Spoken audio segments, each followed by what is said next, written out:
this post-COVID crap. I went to the doctor today. Went to a new doctor today, but that'll come at the end. I have some really exciting news on the but yeah, she said it's really common for people to struggle after COVID, and given my particular situation with the Hashimoto's, fibromyalgia, the trashed hormone system, this is not a surprise. It still sucks, but it's not a surprise. But anyway, I haven't talked about this in a while, and this is something I've been involved with for about 20, oh gosh, it's been over 20 years. Wow. But it has been. And it's one of my favorite personal care. Holy smokes, I just went totally brain dead. Activities. That's not the word I was looking for, but it'll work. And skin brushing. What? It's exactly what it sounds like. I always feel like a horse when I do it. This information, by the way, is from drax.com. What if I told you that you could transform your skin, improve cellulite, and decrease inflammation, which is crucial for people with chronic illness, in just 10 minutes a day, 3-4 days a week?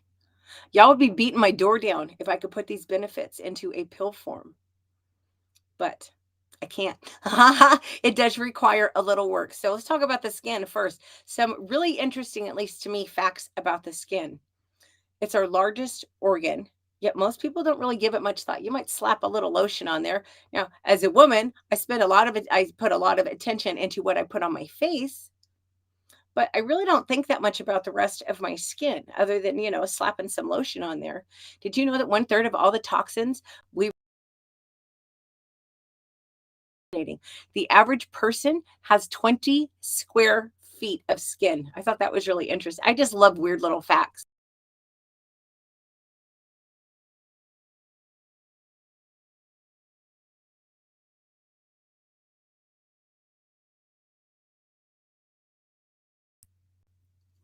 And now I don't know if I'm still going. I'm going to just watch the little circle and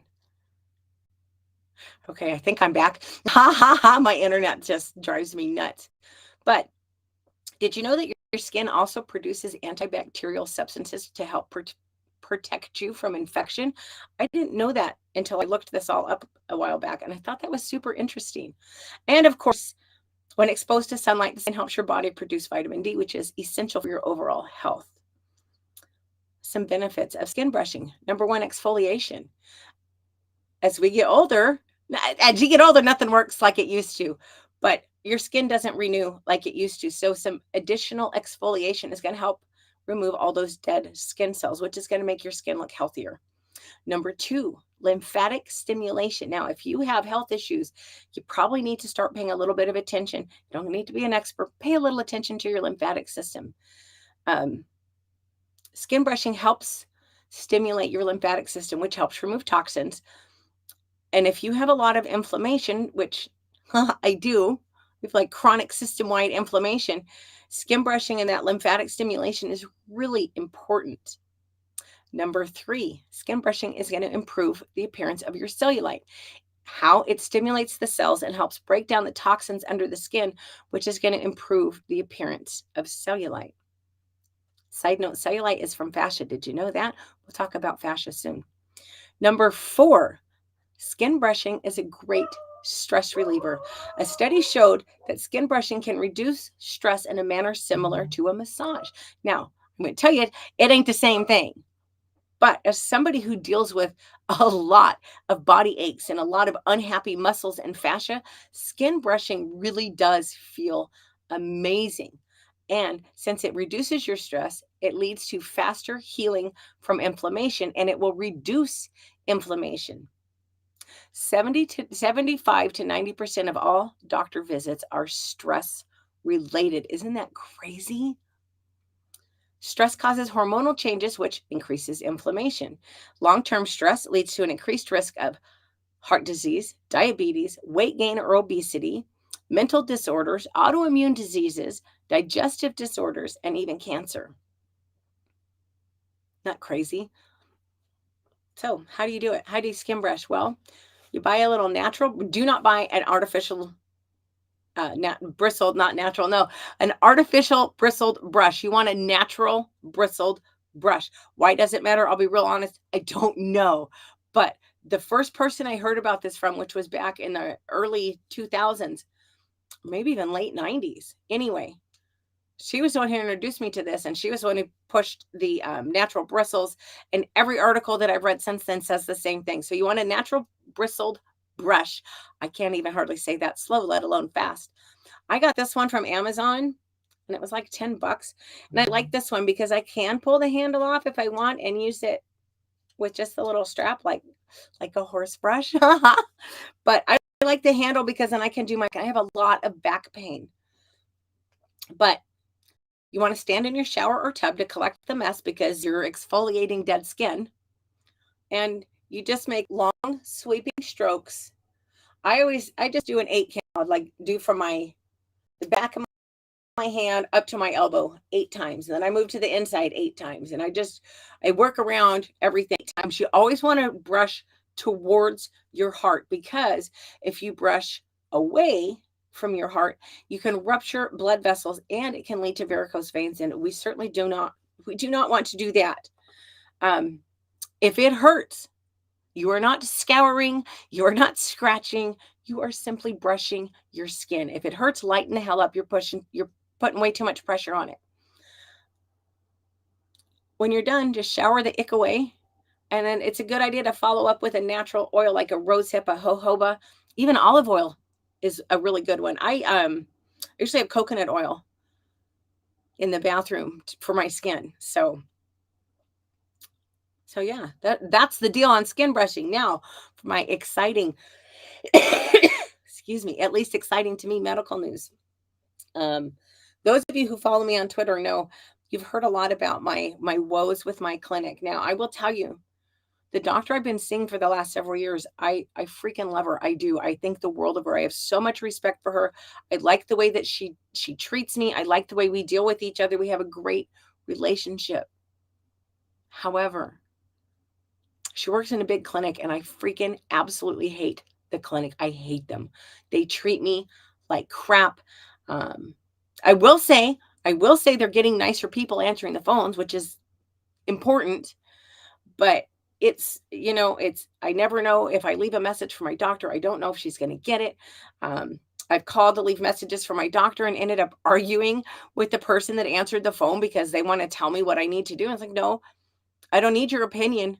I just need you to pass a message to my doctor. That's all I need you to do. But anyway, I've been dealing with this COVID mess, and I called this lady last week and made an appointment. And I actually was thinking, it's going to be the day of and I'm going to feel better and I'm not going to need to go. Well, I don't feel that much better, so I still needed to go. And I liked her a lot. We have a lot of similar. She's a family friend, so I'm familiar with her. I just hadn't seen her as a patient, but I liked her, and we discussed the fact that I love my doctor, but I'm fed up to here with the clinic. I called my clinic Monday, I think morning. I don't know. I was really tired Monday, but I called them like, look, I'm under a lot of stress. I woke up in the middle of the night having an anxiety attack, and this is what's going on. And I need some help here. I need some pharmacological help here. And the young lady that I spoke with was very kind and very compassionate. And I'm really sorry that you're having a bad, because I was bawling. 2.5, 3 hours of sleep will do that to me. I was bawling. I'm like, I can't, this is non-tenable. I cannot live like this. This is, you guys got to help me. And she assured me that somebody would get back to me. They didn't bother to call me back until this afternoon. And I made an appointment. They're like, well, we need to see you. Well, I'm sorry. You really don't. You guys know my situation. My doctor knows my situation. This is not my doctor. This is the clinic rules.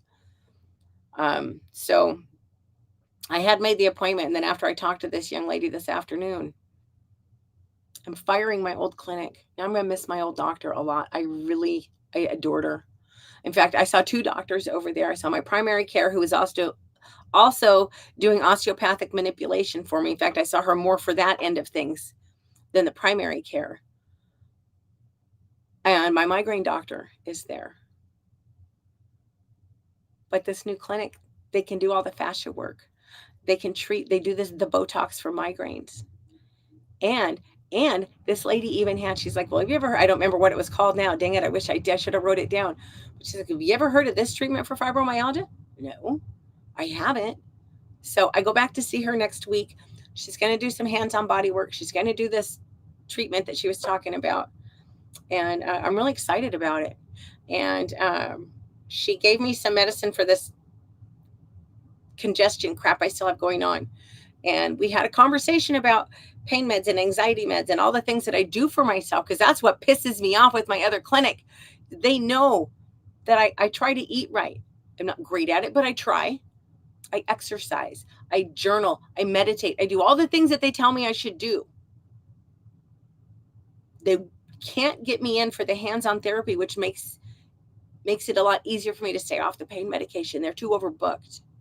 So they cannot get me in to treat me, yet they won't help me with any pharmacological support either. Now, I would rather not take the drugs, but if my choice is between taking drugs or suffering, I'll take the damn drugs. But this lady today was just really nice. And she said, you shouldn't take any of that stuff with what I gave you. So look, when you come back next week, let's see how you're feeling and we'll have that conversation. And I just got a good feeling. I know their office manager really well. I think the world of her. And I feel like I'm in a better place. So that's my good medical news. But that is all I have for today. I'm so gosh damn tired. It's just horrible. And that was the first thing she asked me, were you tired? I was like, oh my gosh. I said, you have no idea. Well, yeah, with coming out of COVID, with fibromyalgia, with Hashimoto's, with adrenal problems. Yeah, I'm worn out. Excuse me. But that's all I have. I was going to go somewhere with that, but I don't remember where. But I hope you guys have a great evening. I will be back Friday at 5:00 Alaska time. And yeah, if you have any questions, the only place to really find me on social media is on Twitter. So @Alaskan Courtney. I try to be responsive. Have a great night. I'll see you Friday. Thanks.